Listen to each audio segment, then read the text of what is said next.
Are you heading to Disney World for the first time? Whether you're going solo, with family, or in a big group, there's a lot to know before you go. This is Krista from The Q Life, and in this guide, we're going to be breaking down everything you need to know for the perfect trip. From when to visit, the rides that you can't miss, and all those little tips that make your vacation smoother.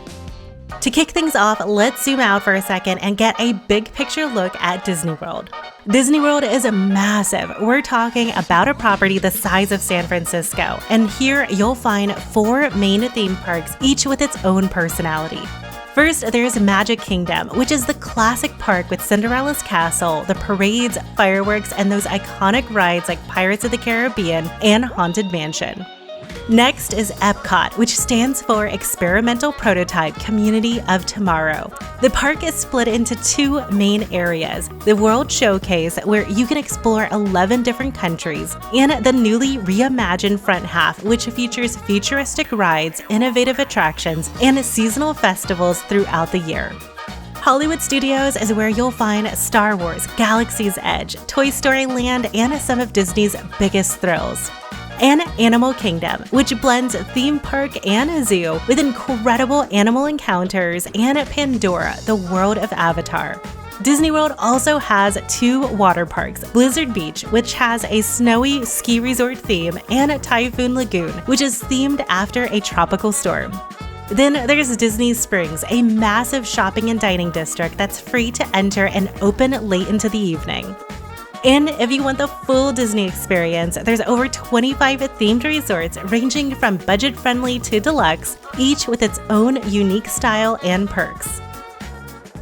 One of the biggest decisions for your first trip is when to visit. The time of year you choose can make a huge difference in crowds, weather, and even park hours. If you want lower crowds, aim for mid-January through mid-February, early May, or late August through mid-September. These are typically quieter times when schools are in session. If you're visiting in the summer, you'll want to be prepared for Florida's heat and humidity, plus daily afternoon thunderstorms. It's still a fun time to go, but you'll want to make sure to pack ponchos, take breaks indoors, and stay hydrated. Winter offers cooler weather, which is great for walking the parks, but keep in mind that the days are shorter and park hours can be reduced. You can also plan around special events like Mickey's Not So Scary Halloween Party in the fall and Mickey's Very Merry Christmas Party in December, and Epcot's seasonal festivals that happen throughout the year.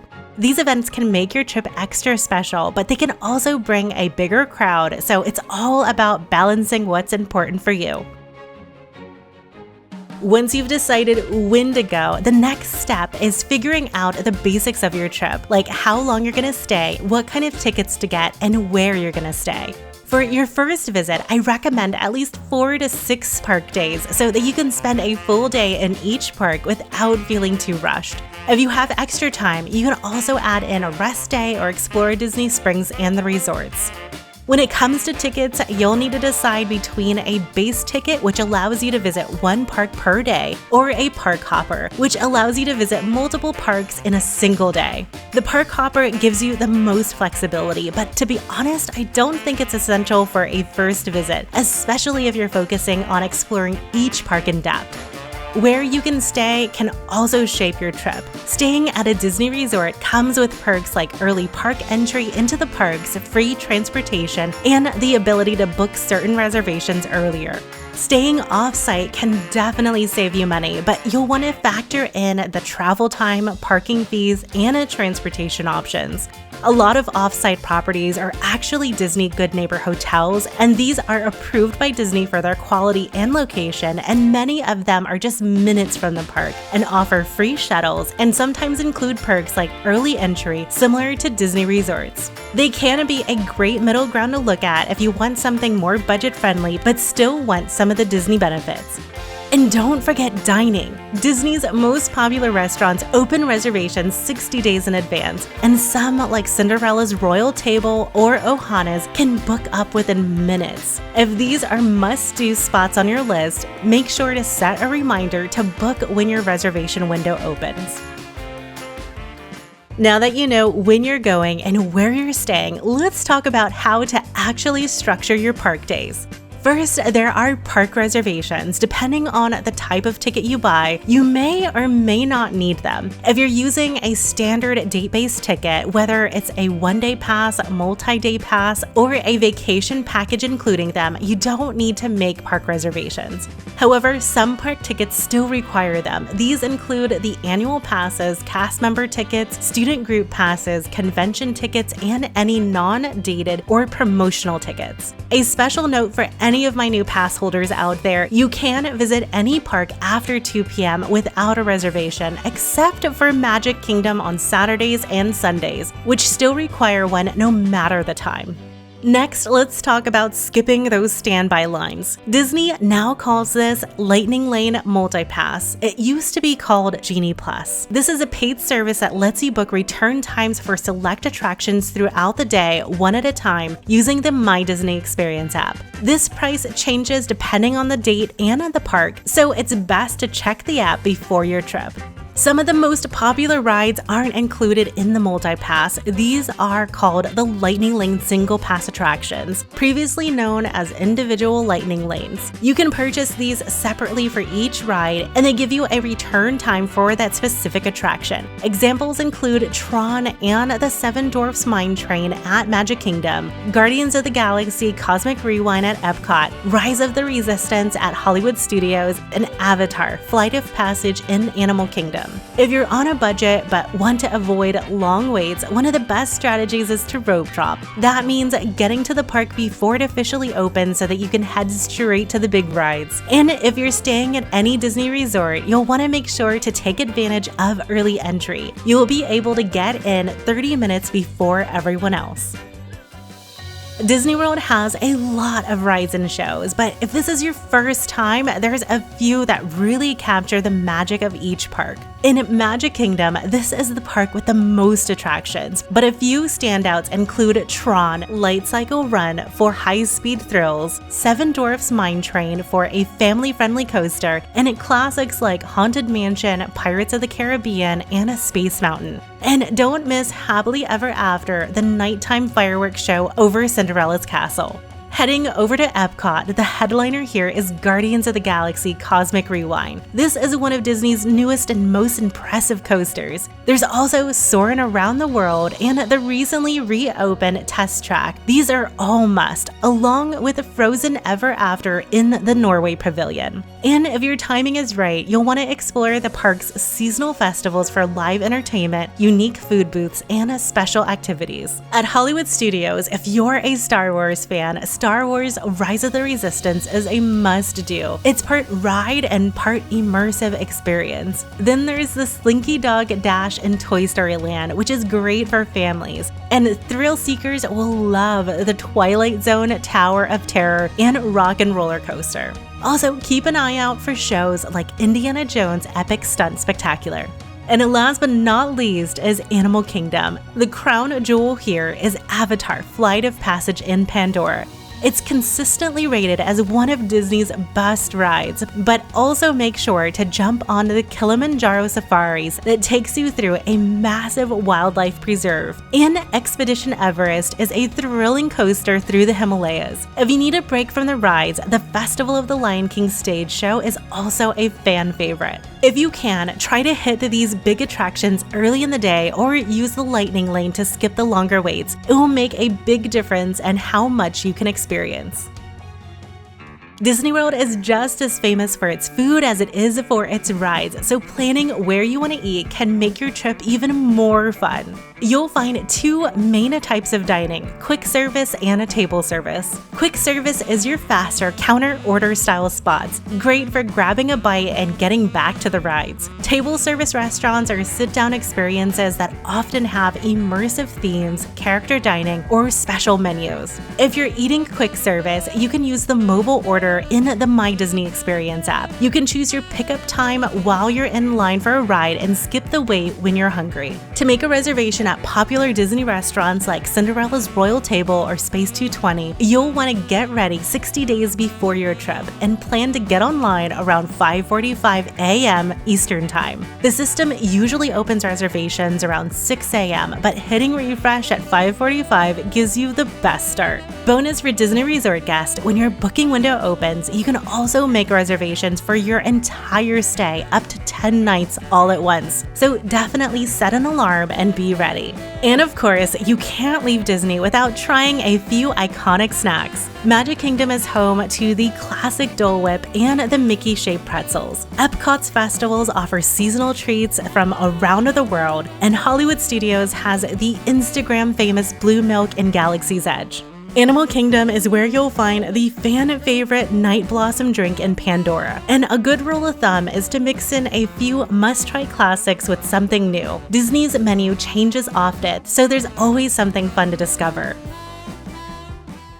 One of the best parts about Disney World is how easy it is to get around without ever needing a car. Disney offers free transportation between the parks, resorts, and at Disney Springs, and you don't have to stay at a Disney resort to use their transportation. Disney transportation is completely free for all guests, whether you're staying on property, off-site, or just visiting for the day. And you've got a few options. The monorail is the classic and runs between Magic Kingdom, Epcot, and select resorts like the Contemporary, Polynesian, and Grand Floridian. The Skyliner is a gondola system that connects Epcot and Hollywood Studios to several resorts, and it's a scenic ride in its own right. Disney also runs a huge fleet of buses that can take you just about anywhere on property, as well as boats that travel between certain parks and resorts like Magic Kingdom and the surrounding hotels. If you're traveling between parks, keep in mind that it can take about 30 to 60 minutes to get from one to another, especially if you're having to transfer.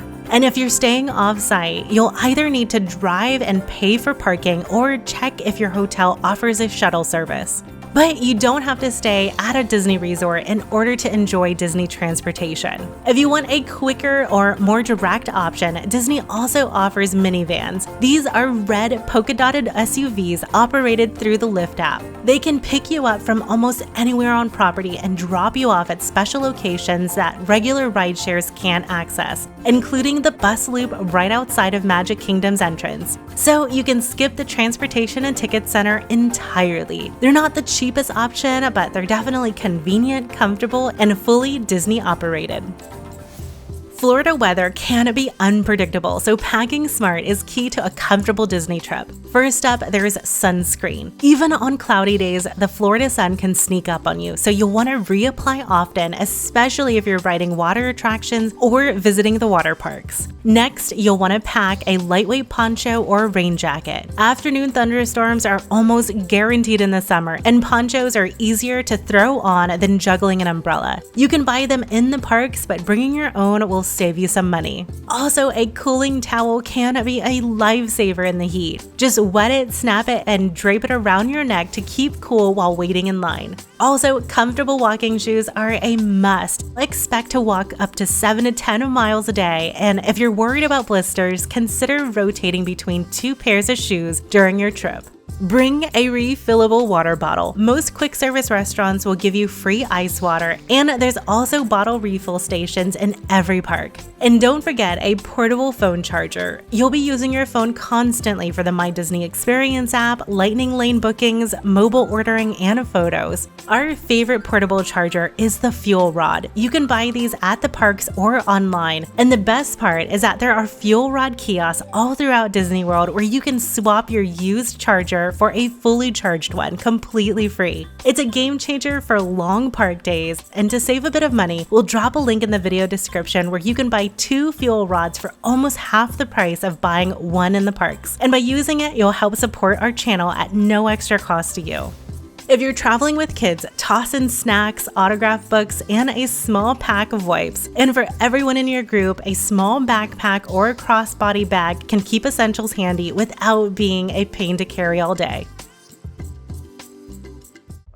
Disney World is magical, but there's no secret that it can also be very expensive. The good news is that there are plenty of ways to stretch your budget without cutting out the fun. First, there's snacks. Disney does allow you to bring your own food and drinks into the park, so packing a few snacks or sandwiches can save you a surprising amount of money over the course of the trip.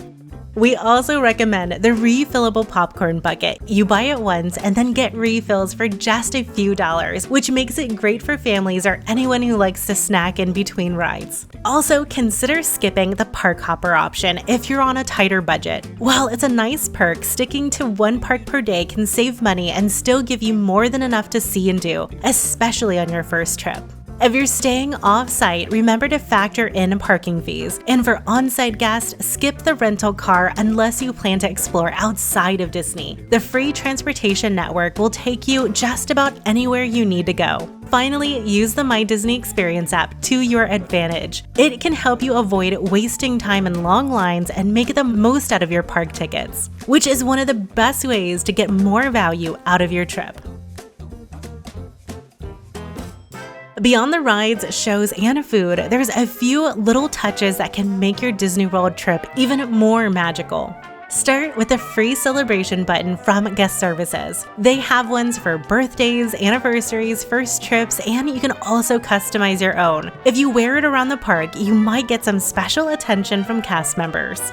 Take time to explore the resorts. You don't have to be staying there to enjoy the atmosphere. The Polynesian has a beautiful beach with views of Magic Kingdom fireworks, and the Wilderness Lodge feels like stepping into a Grand National Park lodge. And the Grand Floridian is pure Victorian elegance. You'll also want to go on a hidden Mickey hunt. These little Mickey-shaped designs are tucked away in all details of ridges, hotels, and even landscape. It's a really fun way to add a little bit of magic while you're waiting in line or exploring. And of course, make sure to see at least one nighttime spectacular. Magic Kingdom's Happily Ever After fireworks are pure Disney magic. And Epcot's luminous The Symphony of Us is stunning over the lagoon. And Hollywood Studios' Fantasmic is a must for Disney fans. These shows are the perfect way to end a Disney day on a high note. Disney World can feel overwhelming at first, but with a little planning, you can have an amazing trip full of memories. If you found this guide helpful, make sure to hit the like button and let us know in the comments what your favorite Disney tip is for first-timers. And of course, don't forget to subscribe for more theme park guides like this one here on The Q Life.